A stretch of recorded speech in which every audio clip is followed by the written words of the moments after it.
try at this. I got a weird phone call through my speakerphone here, and it was very annoying.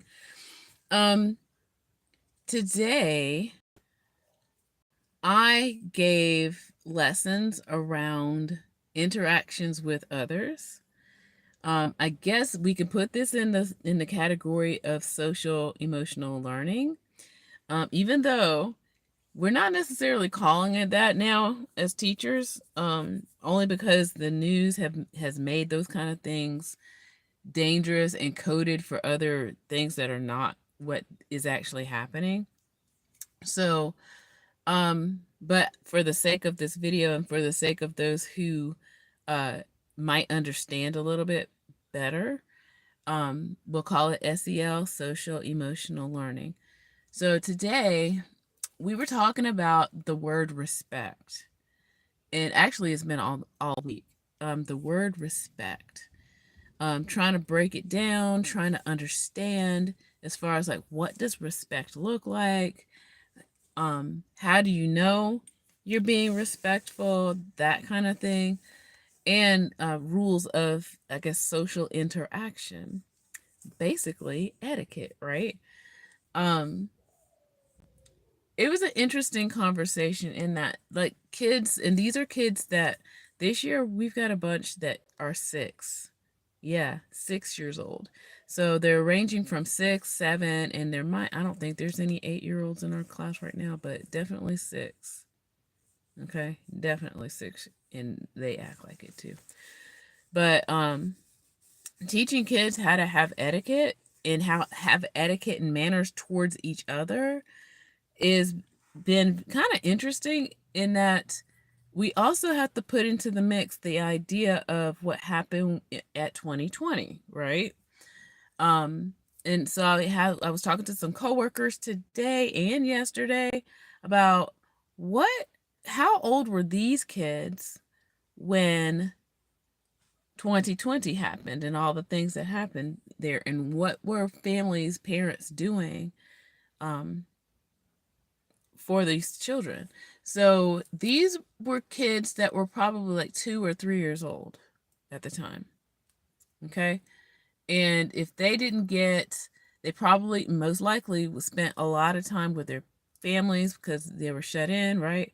And they um, did not go to school, obviously, because everything was shut down. Things were shut down for at least a year and a half for in some situations in some locations. So I can only speak to at least Atlanta, Georgia, right? I know most of the school districts, and but the thing is these kids weren't even old enough to be in school, okay? So if they had older brothers and sisters, their school districts were on some level of distancing for at least a year and a half in the city. Okay. And if they had brothers and sisters, everybody, the family basically was at home or on a screen. So a lot of these kids in their formative years of 2 and 3 years old, they spend a lot of time with their families, spend a lot of time probably on a screen, unfortunately, maybe.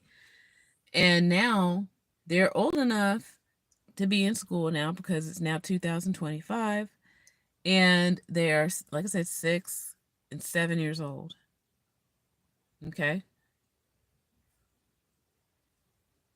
And what I'm noticing in a lot of the kids is that they struggle really badly on staying focused. Okay. Struggle to keep focus, struggle to answer to their name being called. And that's one of the basic things as babies learn. It's like, first, you've got to recognize that you your name is being used, your name is being called. Okay.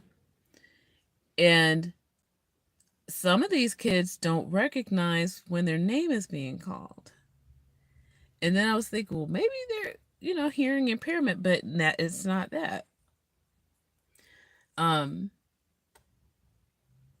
I'm still trying to investigate a little bit more as we're starting to get to know the kids a little bit better here in Atlanta. Or no, let me be more specific. At my school, we are on the 12th day of school. We just finished the 12th day of school. Okay, and this is, I guess, a PSA for all teachers out there and parents who have kids. Okay, meaning we spend time trying to get to know your child, hopefully, and figure out what best they need. Okay, and I've already asked them last week, like, how do you best learn? So there's at least 3 ways. So it's visual, uh listening, or kinesthetic, which means doing. And a lot of them mentioned doing, kinesthetic. And it's obvious, I already know, that listening skills are super low, super low. Okay. And the attention span is really low. So we have to kind of, I also had at least 3 parents right before the first day of school come to me and say, my child needs practice with social things. Okay, that's the 3 that actually came to me and said that. Then, as I'm starting to see more kids, do what they do, that they struggle making friends, making friendships, making connections, because even right now I'm doing a live and there's, random, I know, kids on here doing kid stuff on my feed. They spend more time on a computer or a screen of some sort instead of being out in the world touching grass. And now, what's funny to me, I'm trying to be mindful with my words. What funny is as much as people want to complain about teachers or to teachers, oh, the teachers are bad and this and that or whatever, school system is, horrible. Yeah, I can agree with you on some of those things, but then you turn around and you make us be the caregiver, or in that you tell us to teach your child how to be a human, how to interact with people. And again, I'm trying to be mindful of what I say. It's like right now, like I said, we're getting to know the kids. And what I'm seeing, at least with 1 or 2 situations, it's not the kid. Some of it is the parents and the families and how they have not taught their child how to engage with others. And now they want us to do it. Okay. Well, I agree. That's what I'm saying. It's like we got to learn how to engage with others face to face as much as possible when you have the opportunity to do so.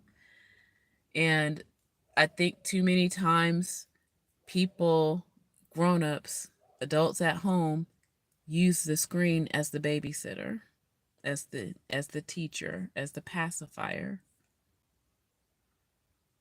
And that's harmful, because what happens is now, and I've seen adults like this now, and that was even as of yesterday. So yesterday I went to the store to get some bread for my brother. I do greet people. So I'm a southerner, okay? I greet people when I'm associating with them, when I'm working with them, and a purchase is working with somebody in that moment. So I say, hello, how are you? And, the cashier doesn't respond. I say it again because I'm not demanding they speak back to me, but maybe they didn't hear me, because it seems like everybody has either some kind of form of deafness, or they don't recognize that they're being recognized. Okay, too many people are on screens to the point where they don't even probably even know what to do if somebody says, "Hi, how are you today?" That's what I'm worried about. Okay, so I have to teach kids that are 6 and 7, there might be an 8-year-old in our class, I don't know right now, that we have to, you like, when you talk to somebody, you look at them in their face, and you say something, like, you get their attention. You don't talk at them. Okay, if you're seeing two people already talking to each other because they're looking at each other and they're saying words to each other, it doesn't mean you go up to them and start talking to at them. And I have not had this kind of thing in kids this age before. Kindergarten, yes. Not kids this old to where they're just like, they, how do you even know where I'm talking to, that I hear what you're saying? And they're just talking at. Okay. It's almost like somebody needs, like, I hate to say this, AI, between AI and internet and even YouTube, I hope friends are learning how to interact with real humans. Because it's going to be, say there is a term, and I'm going to get off of here really quick because it's starting to rain and I need to go talk to my brother. There is a term, and I need to look up that word, but if we get so far down in our society to where people forget basic etiquettes and courtesies because everything is automated and everything is AI, or everything is on a screen, what will happen if we don't have these devices anymore?